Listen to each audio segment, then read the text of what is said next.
Hello बच्चों, class 12 की physics में इस समय हम सब लोग पढ़ रहे हैं विद्युत चुंबकीय प्रेरण नाम के चैप्टर, जो कि हमारी फिजिक्स का चैप्टर नंबर 6 है।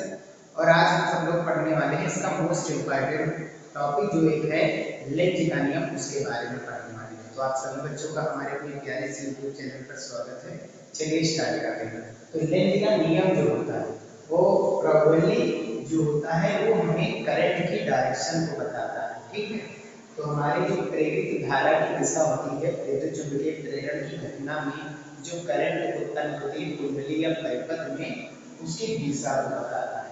और इसका हमारे दैनिक जीवन में बहुत ज्यादा उपयोग होता है, ठीक है।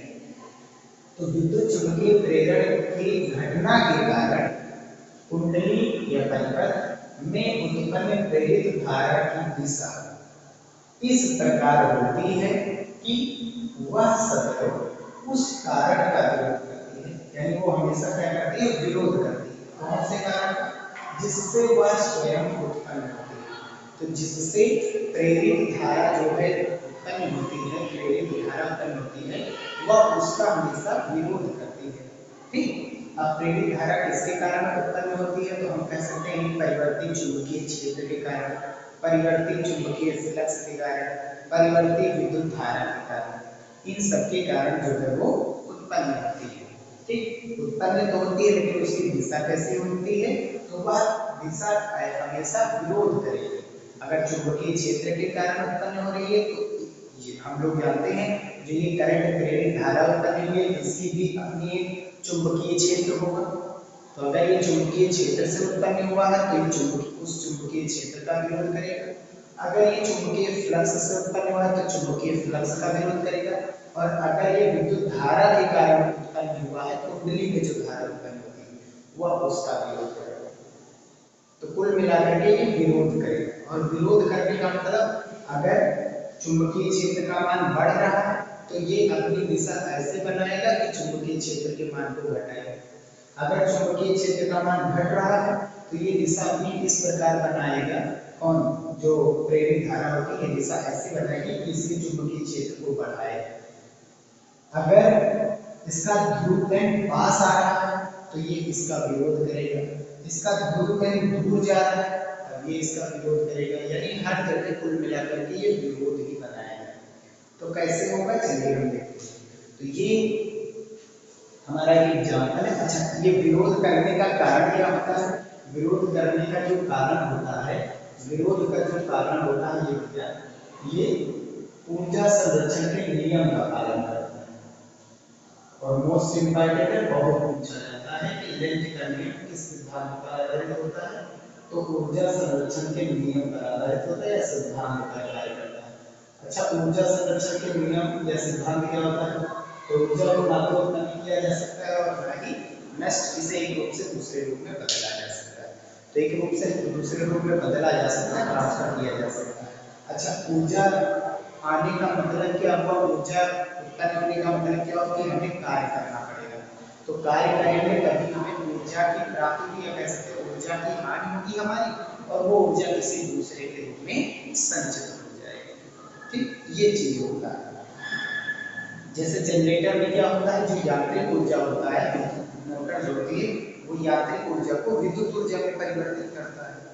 यही चीज तो होता है ना, विद्युत जनित्र जो होता है उसमें मोटर लगा रहता है, और या कह सकते हैं कुंडली लगी होती है, ठीक। और वो कुंडली क्या करती है, घूम करके करंट को उत्पन्न करती है। घूमने का मतलब यहाँ यांत्रिक ऊर्जा कुछ कार्य करेगी, कार्य करेगी, और कार्य करने से उसकी उसकी ऊर्जा में व्यय होगी, और वो ऊर्जा में व्यय जो है विद्युत ऊर्जा के रूप में जाएगी।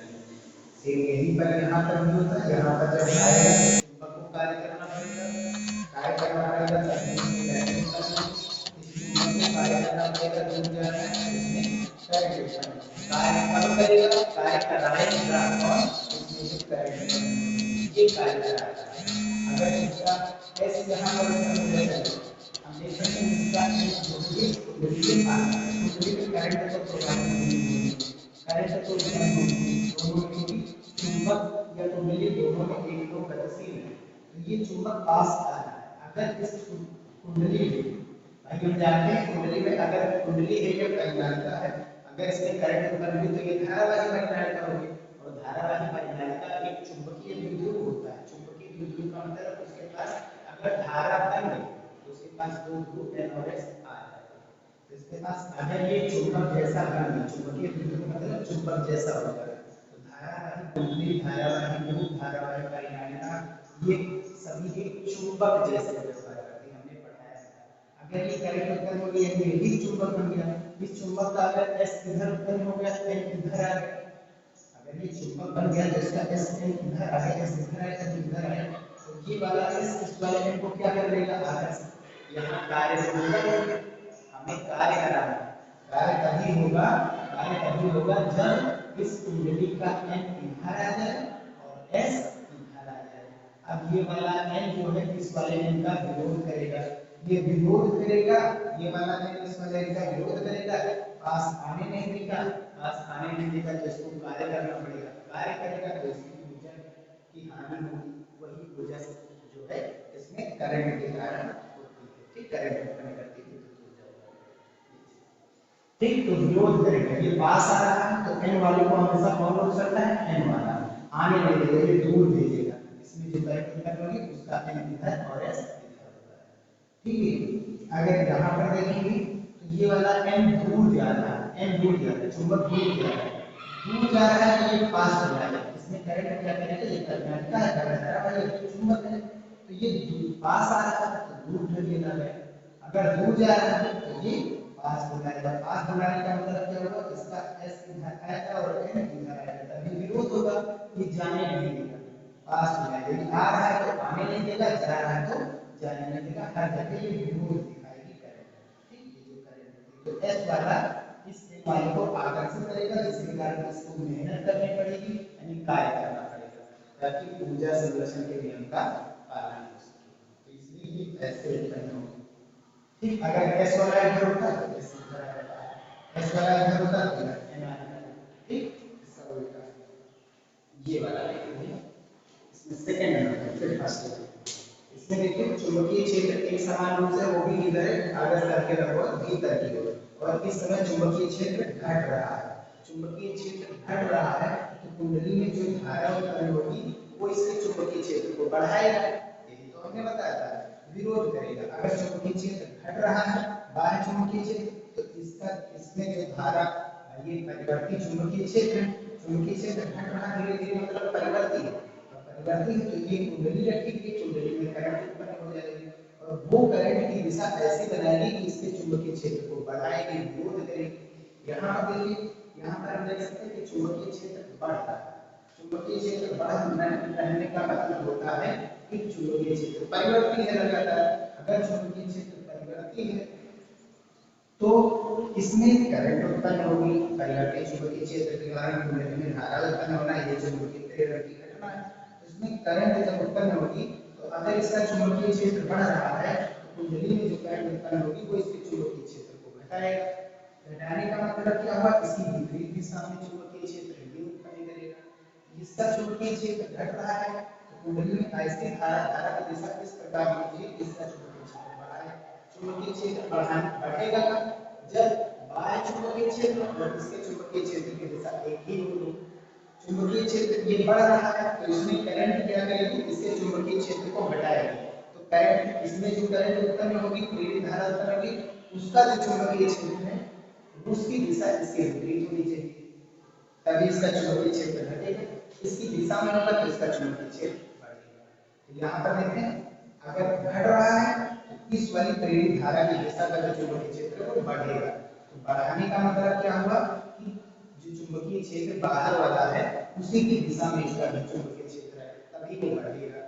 ठीक, दिशा में अगर दोनों लोग एक ही तरफ का लगाएंगे तो बढ़ेगा, विपरीत दिशा में लगाएंगे तो घटेगा, तो इसमें हमेशा हमने बताया था धारा की दिशा में अंगूठा घुमाएंगे तो उंगली चुंबकीय क्षेत्र की दिशा को बताता, अंगूठा चुंबकीय क्षेत्र की दिशा, तो इसमें चुंबकीय क्षेत्र की दिशा किधर करनी है, अंदर, ताकि इसका जो चुंबकीय क्षेत्र है वो बाहर वाले चुंबकीय क्षेत्र की दिशा में है, ताकि वो मान पाए जाए, तो अंगूठा अंदर रखेंगे, उंगली घुमाएंगे तो उंगली ऐसे घूम रही है, यानी इसमें जो करंट उत्पन्न होगी उसकी डायरेक्शन ऐसे होगी करंट की डायरेक्शन, अगर ऐसे हुई तो करंट की दिशा में हम अगर उंगली घुमाएंगे तो अंगूठा अंदर जा रहा है, तो इसका चुंबकीय क्षेत्र अंदर जा रहा है, बाहर वाले का भी चुंबकीय क्षेत्र अंदर जाता है, तो इसके कारण ही बाहर चुंबकीय क्षेत्र बढ़ने की कोशिश करेगा। ठीक, यहाँ पर देखिए इसका चुंबकीय क्षेत्र बढ़ रहा है, तो ये क्या करेगा, इसके चुंबकीय क्षेत्र को घटाएगा। घटाने का मतलब इसका चुंबकीय क्षेत्र यदि बाहर अंदर जा रहा है, तो इसका चुंबकीय क्षेत्र बाहर आएगा। तो बाहर आने का मतलब अंगूठा बाहर कर लीजिए, उंगली घुमाएंगे, अंगूठा बाहर है, उंगली घुमाने की दिशा कारण होगी, तो चुंबकीय क्षेत्र अंगूठा की दिशा बताएगा, तो उंगली घुमाने की दिशा कारण। अगर उंगली घुमाने की दिशा चुंबकीय क्षेत्र है तो अंगूठा धारा की दिशा बताएगा। हमने बताया है कि उंगली अंगूठा हमको बाहर रखना है, क्योंकि चुंबकीय क्षेत्र घटाना है तो अंगूठा बाहर की दिशा में, तो उंगली घूम रही है इसको घूम रही है, यानी कि ये करंट की अंगूठा घूम रहा है, उंगली घूम रही है, अंगूठा बाहर रखना, ये हो गई करंट की डायरेक्शन। अगर करंट की डायरेक्शन हमने ये रखी तो अंगूठा बाहर आ रहा है, बाहर आने का मतलब इसका चुंबकीय क्षेत्र बाहर है, और इसका अगर चुंबकीय क्षेत्र बाहर है और ये वाला भीतर है, तो दोनों विपरीत दिशा में होगा, तो यहाँ पर घटाने का प्रयास करेगा। ठीक है, और यहाँ पर ये इसका जो चुंबकीय क्षेत्र है इस करंट का ये बढ़ाने का प्रयास करेगा, तो ये हो रहा है। इससे जो है कार्य करना पड़ेगा, और कार्य करेंगे तो फिर ऊर्जा संरक्षण के नियम का पालन होगा। ये था हमारा नॉलेज का नियम, छोटा सा था एकदम, बहुत ही छोटा, और ये ऊर्जा संरक्षण के नियम पर कार्य करता है, पालन करता है, ये होता है। ठीक है, बस यही पर ये लेक्चर समाप्त होता है। नेक्स्ट लेक्चर में हम जो है पढ़ने वाले हैं कि गतिमान चालक के कारण उत्पन्न विद्युत वाहक पर, और किसी कुंडली को घुमाया जाता है तो घूर्णन के कारण उत्पन्न विद्युत वाहक पर, स्वापीड़न नियम की घटना के बारे में पढ़ करके हम एसी वोल्टेज या एसी करंट का उत्पादन, अल्टरनेटिंग करंट का उत्पादन कैसे होता है वो पढ़ेंगे। ठीक है, न्यूमेरिकल सॉल्व करें, ऐसे वीडियो पसंद आया तो शेयर करें।